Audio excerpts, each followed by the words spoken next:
नमस्कार, मी संकेत आवटे. कर्ज आहे का तुमचं? असेल ना, तर ते आता इथून पुढे फेडायची गरज नाही. हो, कर्ज न फेडताही तुमचं जे गोल असेल, तुम्हाला जेवढी अमाऊंट हवी असेल ना, तेवढी तुम्ही जमा करू शकता. आश्चर्य वाटतंय, पण खरंच हे शक्य आहे. ही क्लिक बेट बिलकुल नाही. व्हिडिओ लक्षपूर्वक पहा शेवटपर्यंत.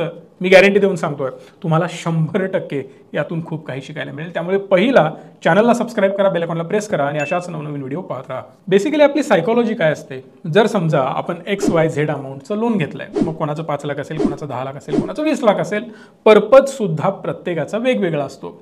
लोन आहे म्हणजे डोक्यावर बोजा आहे, आपल्याला तो कमी करायचा असतो. हाच बोजा कमी करण्यासाठी जेव्हा आपल्याकडे सर्टन अमाऊंट येते ना, तेव्हा आपण पहिला बँकेत जातो. टिपिकल मिडल क्लास विचार आहेत, नो डाऊट. हे वाईट मी बिलकुल म्हणणार नाही. कर्ज फेडणं, कर्जमुक्त राहणं, टेन्शन फ्री निवांत जीवन जगणं ऑलवेज बेटर, बेस्ट आहे. पण जर तुमच्याकडे एक सर्टन अमाऊंट असेल, तुमचं लोन सुद्धा असेल, तुम्ही काय करणार? जाणार बँकेत, पहिला ही कटकट डोक्याची दूर करून टाकणार, लोन पहिला क्लिअर करून टाकणार. पण जर मी तुम्हाला म्हणालो हे लोन तुम्ही आहे असं ठेवलं, तर मात्र एक मिरॅकल होऊ शकतो. कसा होऊ शकतो, का होऊ शकतो, याच्या मागे काय कारणं आहेत, कोणती कॅल्क्युलेशन्स आहेत, कोणत्या गोष्टींचा विचार करायला पाहिजे, हा थोडासा अंदाज मी तुम्हाला देणार आहे.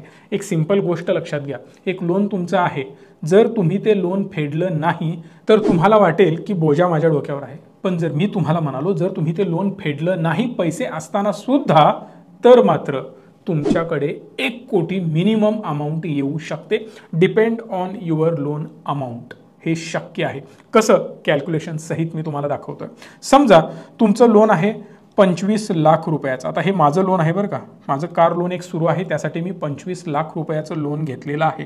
हे मी स्वतःवर इम्प्लिमेंट केलंय. लास्ट व्हिडिओमध्ये मी तुम्हाला सांगितलं होतं, वाळलं प्रवचन देत नाही, याच्या मागे काहीतरी बेस आहे. मी स्वतःला या गोष्टी इम्प्लिमेंट केलेत, त्यानंतर मी बोलतोय. सो 7.5% मला इंटरेस्ट रेट आहे त्यावर, आणि टोटल मी 5 वर्षासाठी ते लोन घेतलंय. मी अफोर्ड करू शकतो. 50,000 रुपये माझा EMI, म्हणून मी जवळपास 50,000 रुपये हा EMI देतोय, म्हणजेच 49,681 रुपये हा माझा EMI बी स्पेसिफिक जातो. राऊंड फिगर 50,000 पकडा.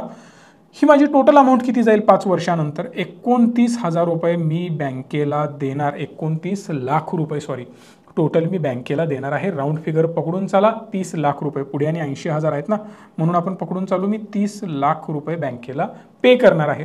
पण तुम्ही काय म्हणाल, माझं बजेट थोडंसं कमी आहे, हो, मला पण 25 लाख लोन हवं आहे, मग मी हे कार लोन घेतलंय. तुमचं पर्पज कुठलंही असेल, नाहीतर परत कमेंट नको, सर मी घर घेणार आहे, मला 25 लाख पाहिजेत, सर मला छोटासा बिझनेस करायचा आहे, त्याला 25 लाख पाहिजेत. प्रत्येकाचं बजेट, प्रत्येकाचं टायमिंग, प्रत्येकाचा पर्पज वेगवेगळा असू शकतो.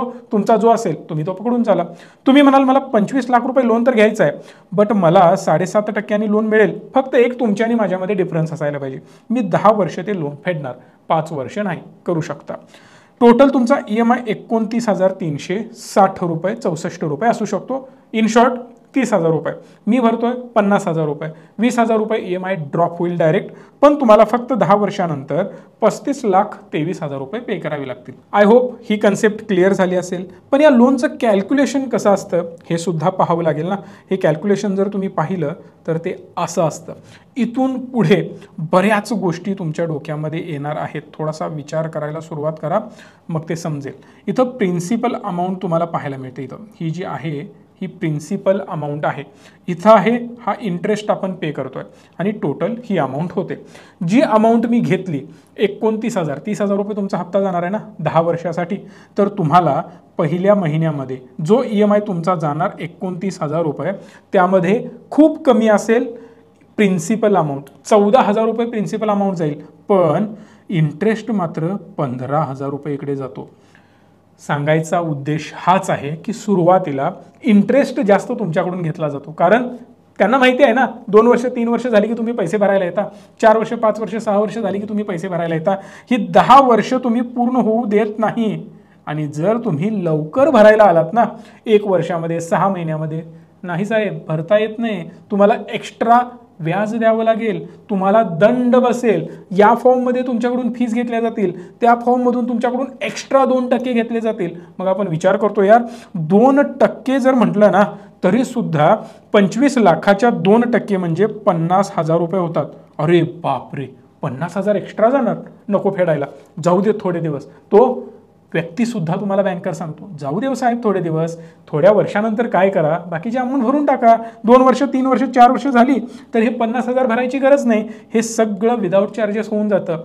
पण त्यावेळी होतं असं की हा इंटरेस्ट जो काही आहे ना तो पहिलाच तुमच्याकडून वसूल केलेला असतो. इथं बघा, प्रिन्सिपल वाढत चाललाय हळूहळू.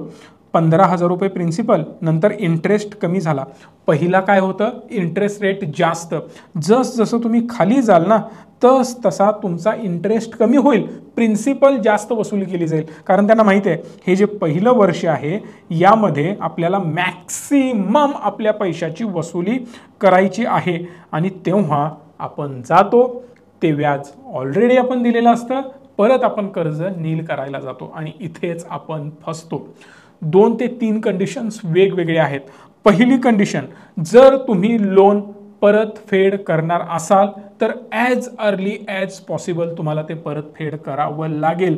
दुसरी महत्त्वाची गोष्ट ही असते, जर तुमच्याकडे लोन असेल तर त्यावर जो इंटरेस्ट तुम्ही पे करताय ना, वेगवेगळ्या इन्कम टॅक्स ॲक्ट खाली तुम्हाला सवलती मिळतात. हो, ATC वगैरे आहे ना, इकडे बघू शकता वेगवेगळे ॲक्ट्स आहेत, याच्या खाली तुम्हाला इंटरेस्ट म्हणजेच जो काही व्याज तुम्ही भरलंय त्याच्यानुसार इन्कम टॅक्समध्ये सूट दिली जाते. ही दुसरी महत्त्वाची गोष्ट आहे. तिसरी महत्त्वाची गोष्ट ही आहे, जर तुम्ही व्याज भरत असाल, EMI भरत असाल, तेही लॉंग ड्युरेशनमध्ये, जर तुमची कार असेल, जर तुमचा छोटा मोठा बिझनेस असेल, जर तुम्ही स्वतःसाठी काहीतरी करत असाल, सोल प्रोप्रायटरशिप फर्म असेल, काहीही असेल, तर तुम्ही त्या पर्टिक्युलर ॲसेटसाठी डिप्रिसिएशन घेऊ शकता. ॲसेट म्हटलो ना थोडं कन्फ्यूज वाटतं. जी कार आहे ना ते तुमचं ॲसेट आहे. आता फॉर एक्झाम्पल माझी फॉर्च्युनर आहे. फॉर्च्युनर मी का घेतली, माझ्या बिझनेससाठी, माझ्या मदतीसाठी. आता बिझनेस म्हणजे मी थोडीच वडाप करणार आहे कोल्हापूर टू पुणे, नाही ना, माझ्या पर्सनल यूजसाठीच वापरणार. पण मी सुद्धा माझ्या कंपनीचा एक एम्प्लॉईज आहे ना, मी सुद्धा माझ्या कंपनीसाठी एक डेझिग्नेशनवर बसलेला व्यक्ती आहे. भले माझी पोझिशन वेगळी असेल, माझ्या ऑफिसमध्ये असणाऱ्या इतर लोकांची पोझिशन वेगळी असेल, पण या ऑफिसमध्ये, या स्टुडिओमध्ये इथं जेवढी लोक आहेत ना सगळे एम्प्लॉईज आहेत कंपनीच्या दृष्टीने. मग मी डायरेक्टर असेल, कोणी मॅनेजर असेल, कोणी इंजिनियर असेल, जी कुठली पोस्ट असेल त्या पोस्टला प्रत्येक व्यक्ती आहे. मग कंपनीच्या दृष्टीने जर मी ती कार वापरतोय कामासाठी, आज मी घरातून ऑफिसला आलो, ऑफिसमधून मला एका मीटिंगसाठी बाहेर जायचं आहे, मी त्याच कारमधून आलो, त्याच कारमधून दुसरीकडे गेलो, याचा अर्थ मी कार वापरतोय कंपनीसाठी. मग कंपनी काय करेल, आपल्याला डिप्रिसिएशन देईल. ती जेवढी वस्तू म्हातारी होत जाईल, वयस्कर होत जाईल, त्यावर तुम्हाला डिप्रिसिएशन मिळेल. 10% तुम्ही डिप्रिसिएशन प्लॅन करू शकता, क्लेम करू शकता. इन शॉर्ट, 10 लाखाची गाडी आहे तर प्रत्येक वर्षाला 1 लाख रुपये मी डिप्रिसिएशन घेऊ शकतो. म्हणजेच माझ्या टोटल इन्कम टॅक्सच्या अमाऊंटमधून ते 1 लाख रुपये वजा होतील. सिंपल गोष्ट आहे. सेम मी फ्लॅट घेऊ शकतो, ऑफिस घेऊ शकतो, त्याचं EMI असेल, या सगळ्यामधून त्या सवलतीसुद्धा मिळतात. हे अनेक फायदे आहेत. त्याच्या पुढची महत्त्वाची गोष्ट, व्याजदर किती आहे साहेब, 7.5%. एवढ्या कमी व्याजदरामध्ये तुम्हाला एक सर्टन अमाऊंट मिळते, त्याला युटिलाइज पण करू शकतो ना. या केसमध्ये मला आता बिलकुल म्हणायचं नाही आहे की तुम्ही कर्ज काढा आणि इकडे कुठेतरी इन्व्हेस्ट करत जा, बिलकुल नाही. ही कन्सेप्ट प्युअरली चुकीची आहे.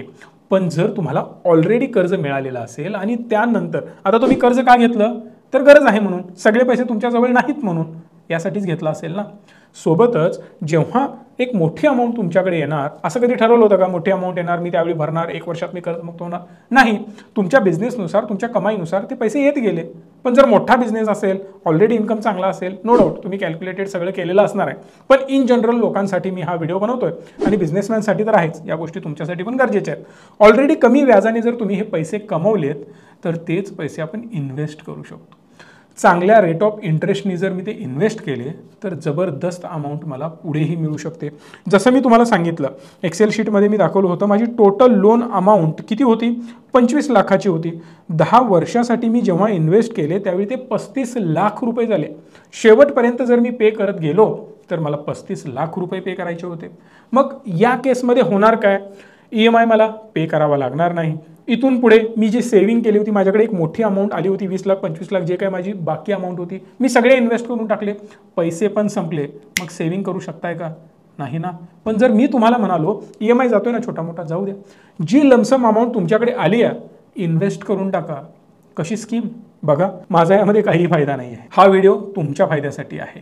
कुठूनही इन्व्हेस्ट करा, काही फरक पडत नाही, फक्त चांगल्या प्रोडक्टमध्ये इन्व्हेस्ट करा. भले माझी मदत हवी असेल, आमच्या टीमची मदत हवी असेल, SIP करायची आहे, त्यासाठी फंड तुम्हाला सिलेक्ट करायचे आहेत, जी मदत लागेल माझी टीम करेल. या नंबरला कॉल करा. इन डेप्थ तुम्हाला नॉलेज दिलं जाईल. जबरदस्त फंड तुमच्यासाठी निवडून दिले जातील आणि पर्टिक्युलर त्या फंडमध्ये स्कीममध्ये इन्व्हेस्ट सुद्धा करून दिलं जाईल. इथंपर्यंत मदत हँड होल्डिंग आमची टीम तुम्हाला देईल. जर समजा तुमच्याकडे एक सर्टन अमाऊंट आहे आणि त्या अमाऊंटचा वापर करून तुम्ही जर त्याची SIP सुरू केली, आता आपण पकडून चालू 29,000चा तुम्हाला EMI होता ना, सेम 29,000 रुपये अजून तुम्हाला पर मंथ येत आहेत.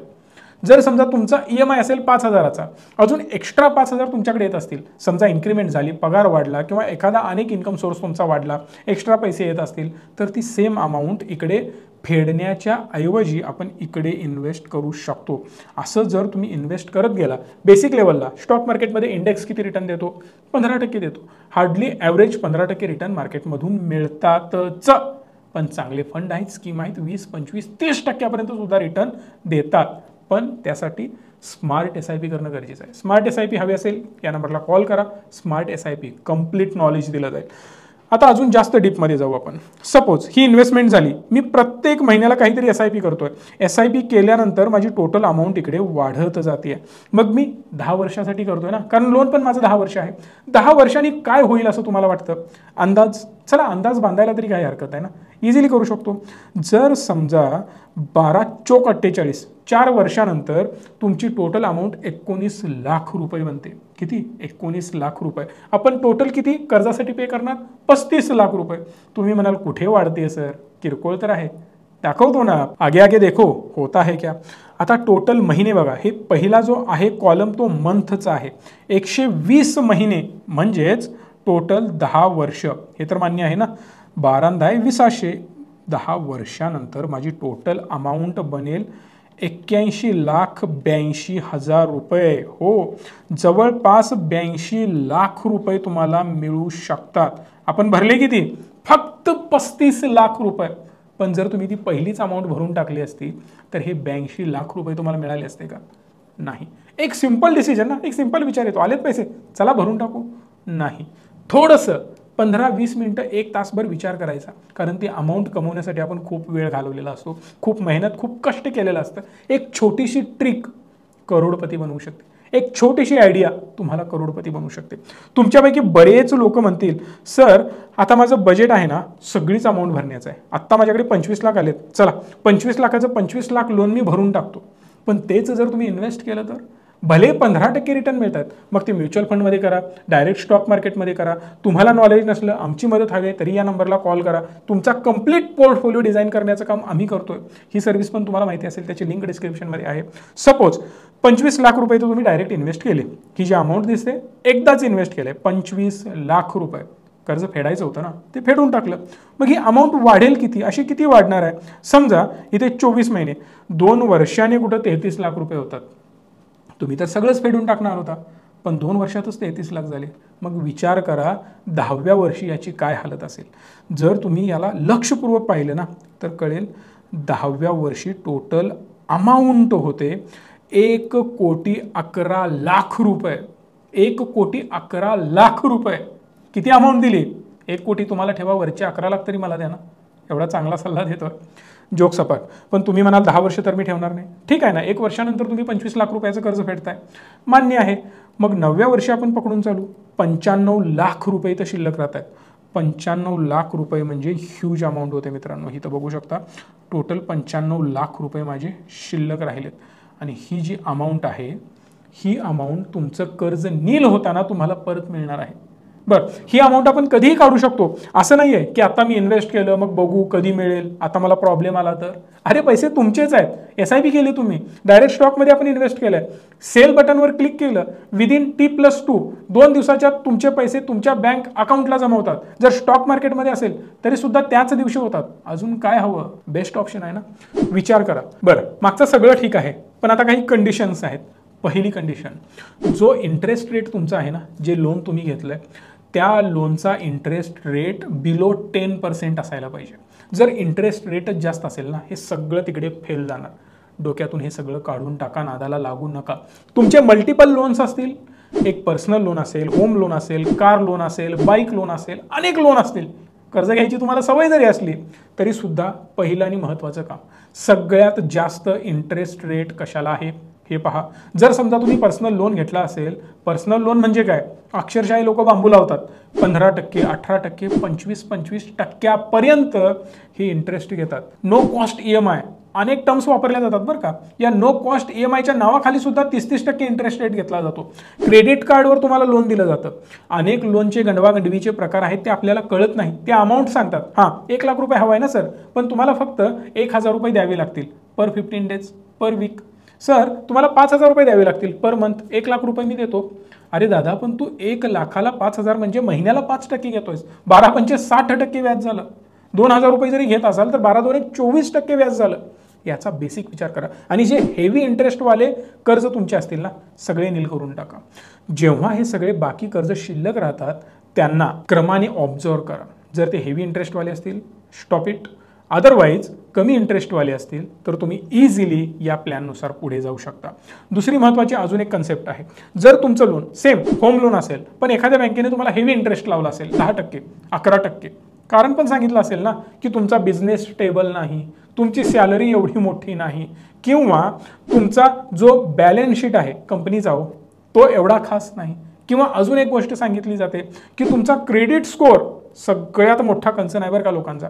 तुमचा क्रेडिट स्कोअर चांगला नाही, तुम्हाला बाहेर कोणी देणार नाही, पण आम्ही लोन देतोय 12%नी घ्या. मग आपण गरज आहे ना म्हणून घेतो. बरं घेतली, चूक केली, आता बऱ्याच लोकांनाही कळतं. जसं बाजारामध्ये गेल्यानंतर भाजी घेण्यासाठी आपण बार्गेन करतो ना, 10 रुपयाच्या भाजीसाठी बार्गेन करतो. 40 रुपये किलो, बगल वाला ना 30 रुपये में दे रहा है. ठीक आहे ना, पण इकडे 10, 20, 30 लाख, 50 लाख, 1 कोटीचं लोन आहे. इकडे पण बार्गेन करायला पाहिजे ना. जर 0.5% जरी फरक पडला ना तर लाखो रुपयाचा शेवटी फरक पडत असतो. सो याचा थोडासा विचार करा. जर हेवी इंटरेस्टवालं लोन असेल तर दुसऱ्या बँकेमध्ये जाऊन शिफ्ट करा. त्यांना सांगा गेले 1 वर्ष 6 महिने मी ते EMI भरतोय, रेग्युलरली माझे पैसे जात आहेत, फक्त प्रॉब्लेम एकच आहे, इंटरेस्ट रेट जास्त आहे. मला ऐकायला मिळालं की तुमच्याकडे इंटरेस्ट रेट कमी आहे, प्लीज माझं लोन तुम्ही ट्रान्सफर करून घेता का? तुम्हाला मदत आमची हवी आहे का?